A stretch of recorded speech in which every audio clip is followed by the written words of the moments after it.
taken care of him before on the oncology ward because he had a lymphoma, non-Hodgkin's lymphoma. We gave him chemotherapy, he got better. And he came back to the ER that day with his wife of 46 years, Mary, and he was seeing things. He was seeing things, hearing things. He was having bloody diarrhea. He was bouncing off the walls. He couldn't keep his balance. He was confused. We didn't know what was going on. I saw him in the ER, and we ran a bunch of tests. We said, we're going to have to admit you. We don't know what's going on here. And so we admitted him to the hospital. And his wife was one of these people who loves to get in your space.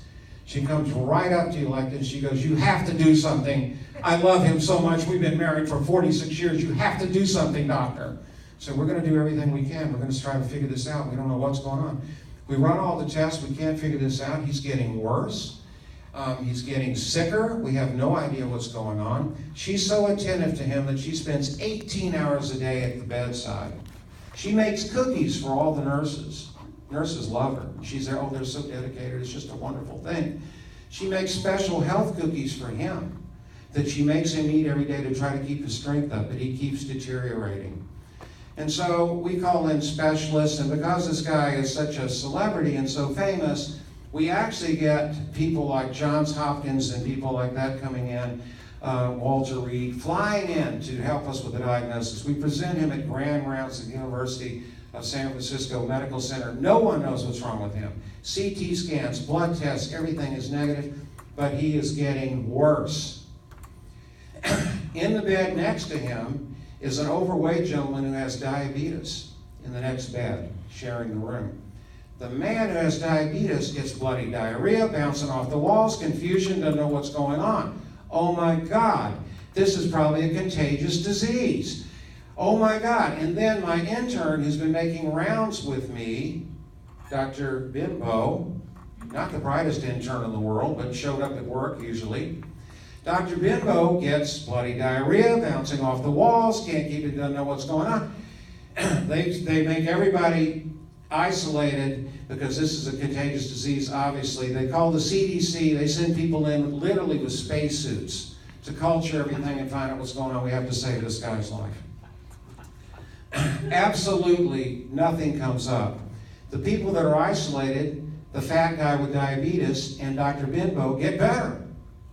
But he doesn't get better. Their symptoms go completely away. They get well. I'm thinking I'm going to get it and die. Mary's coming in every day. I want to talk to that doctor. I want to talk to that doctor. I got very good at diving under my desk when I'd see her in the hall. And I just hide down there and I make Dr. Bimbo go out and talk to her. I'm not going to talk to her.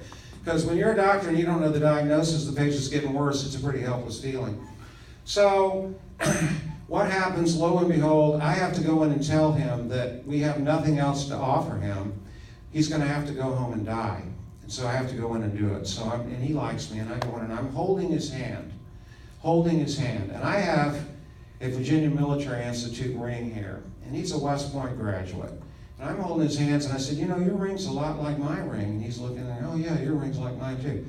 And I look at his fingernails, and he's got horizontal white stripes all down his fingernails, both hands. I said, if there are any nurses in there, they might know the diagnosis.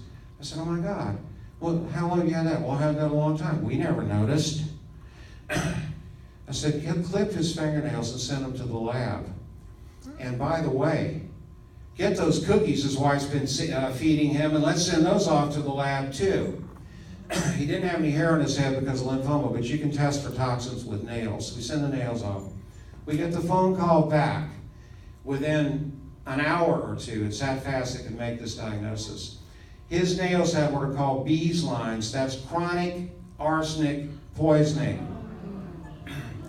The cookies have so much arsenic in them that the lab says we can't even measure it. It's just unbelievable how much arsenic she's putting in those cookies. Dr. Bimbo and the fat guy were stealing his cookies and eating them.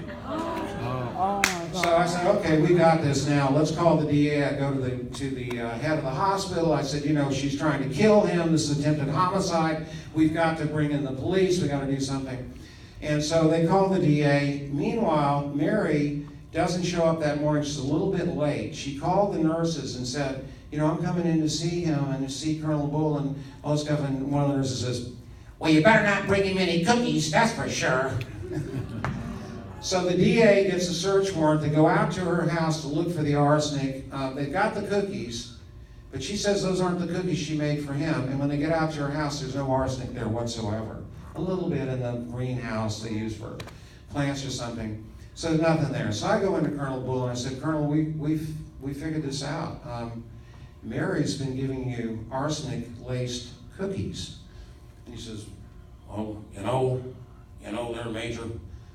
She probably has her reasons. She probably has good reasons.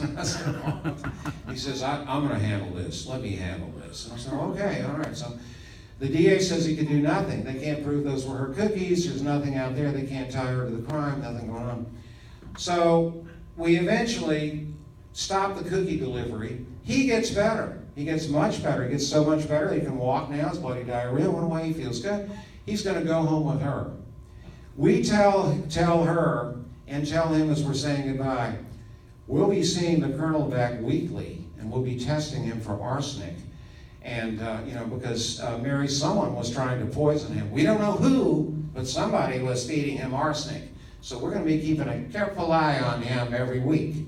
So we send him home. There is some justice in the world. 3 weeks later, she dies of a massive stroke. Yes. And he remarries a trophy wife who treats him very well. And so Colonel Bull finally had a good ending, but a true story. Thank you.